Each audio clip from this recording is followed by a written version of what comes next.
और अब बात बोटिंग की करते। बोटिंग हर किसी को पसंद है, लेकिन जरा सोचिए तेज लहरों में बोटिंग हो तो कितना मजा आता है। ऐसे एक वीडियो इन दिनों सोशल मीडिया में वायरल हो रहा है, ये वीडियो देखिए। बोटिंग करना किसे नहीं पसंद, और ये तब और भी ज्यादा मजेदार हो जाता है जब गर्मी बढ़ने लग जाए। लेकिन तस्वीरें देखिए, पानी की तेज लहरों के बीच लोग अपनी बोट को उतारते हैं। फ्लोरिडा में कुछ लोग तेज लहरों पर सवारी करते हुए और कचरे से भरे डिब्बे समुद्र में फेंकते हुए नजर आए। ये सभी लोग वीडियो में खूब मजे करते हुए नजर तो आए, लेकिन समुद्र की लहरों के बीच नाव अचानक से अनियंत्रित होती दिखने लगती है और पानी की लहरों में गुम होती हुई दिखाई देती है, क्योंकि आगे चलकर उनकी बोट पानी की लहरों से ऊपर तक उछलती हुई दिखाई देती है। ये वीडियो फ्लोरिडा का है जो सोशल मीडिया पर वायरल हो रहा है।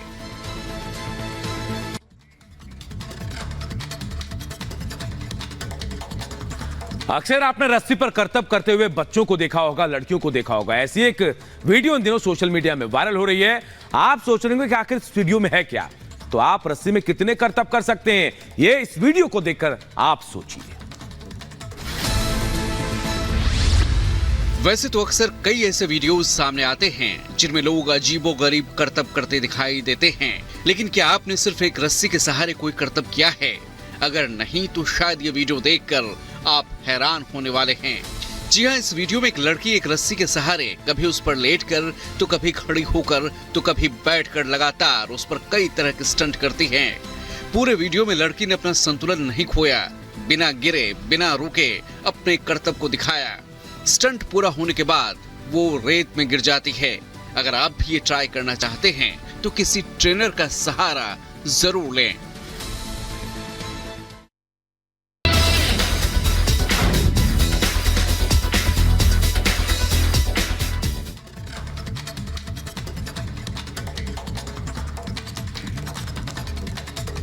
उत्तर प्रदेश की 80 सीटों की बात अगर हम करें तो बीजेपी की तैयारी भी खास है। मुद्दा बेहतर कानून व्यवस्था और यूपी का विकास।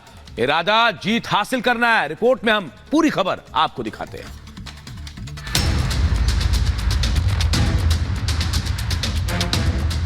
दो चरणों का मतदान खत्म हो चुका है, तीसरे चरण का चुनाव सिर पर है। ऐसे में बीजेपी की तैयारी भी उसी तरह की है। तीसरे चरण में यूपी की 10 सीटों पर वोटिंग होनी है, जिसके लिए बीजेपी के दिग्गजों ने पूरी ताकत झोंक दी है। पीएम मोदी, अमित शाह और सीएम योगी ताबड़तोड़ रैलियां कर रहे हैं। लक्ष्य है किसी तरह से 400 पार के आंकड़े तक पहुंचा जा सके। चुनावी मौसम में बदायूं पहुंचे अमित शाह ने जनता से समर्थन की अपील की। कमल के निशान पर आप जब बटन दबाएंगे, आपका दिया हुआ एक एक वोट नरेंद्र मोदी को प्रधानमंत्री बनाने वाला है। ये चुनाव जो है नरेंद्र मोदी जी को तीसरी बार प्रधानमंत्री बनाने का है। तीसरे चरण में यूपी की जिन सीटों पर चुनाव होने हैं उनमें आगरा, फिरोजाबाद, फतेहपुर सीकरी, संभल, हाथरस, मैनपुरी, एटा, बदायूं, आंवला, बरेली की सीट शामिल है। अगर इन सीटों के पिछले प्रदर्शन पर नजर डालें तो 2019 के लोकसभा चुनाव में 10 से 8 सीटों पर बीजेपी ने प्रचंड जीत दर्ज की थी, जबकि 2 सीटों पर समाजवादी पार्टी को जीत मिली थी। दंगाइयों और अपराधियों के खिलाफ सीएम योगी की जीरो टॉलरेंस की नीति सुर्खियों में रही है। जिस तरह से सीएम योगी ने यूपी से अपराधियों का सफाया किया, उसकी चर्चा हर तरफ हो रही है। एक समय था उत्तर प्रदेश को अपराधियों का गढ़ माना जाता था, लेकिन 2014 के उत्तर प्रदेश में बदलाव आया। सूबे में सीएम योगी की सरकार बनी और यूपी विकास के पथ पर लौटा। मोदी जी ने बाबा काशी विश्वनाथ के कॉरिडोर को बनाकर बाबा को फिर से सम्मान देने का काम नरेंद्र मोदी जी ने किया। पहले 2 एयरपोर्ट थे, अभी 9 है, और एशिया का सबसे बड़ा एयरपोर्ट जेवर उत्तर प्रदेश के अंदर बन रहा है। 10 साल तक सोनिया मनमोहन की सरकार थी। 10 साल तक आपने यूपी को क्या दिया? पिछले 10 सालों में 25 करोड़ से ज्यादा लोग गरीबी रेखा से बाहर आए हैं। केंद्र की मोदी सरकार गरीबों और महिलाओं के लिए कई योजनाएं चला रही है। यही वजह है कि विरोधी जब जब मोदी को टारगेट करने के लिए हमले करती है, बीजेपी करारा पलटवार करती है। कल्याणकारी योजनाओं का कार्य किस हद तक हुआ? 80 करोड़ गरीब राशन का सुविधा का लाभ प्राप्त कर रहे हैं। 60 करोड़ लोगों को आयुष्मान भारत की 5 लाख रुपए की सुविधा प्राप्त हो रही है। 50 करोड़ लोगों को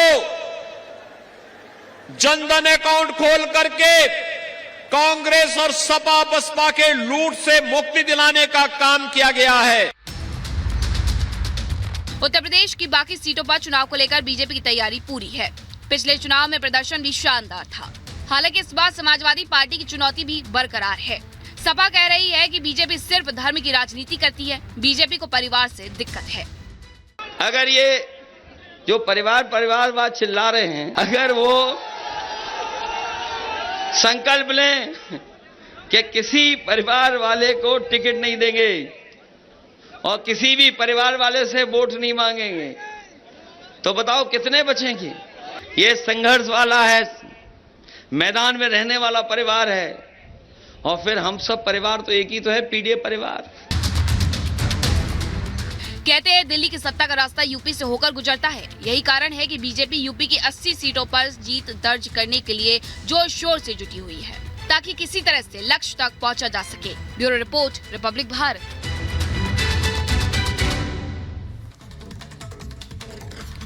और महिलाओं को लेकर कांग्रेस का चरित्र एक बार फिर सामने आ गया है। कांग्रेस अध्यक्ष जीतू पटवारी ने महिलाओं को लेकर एक विवादित बयान दिया है। इस रिपोर्ट में पूरी खबर आप सबको बताते हैं।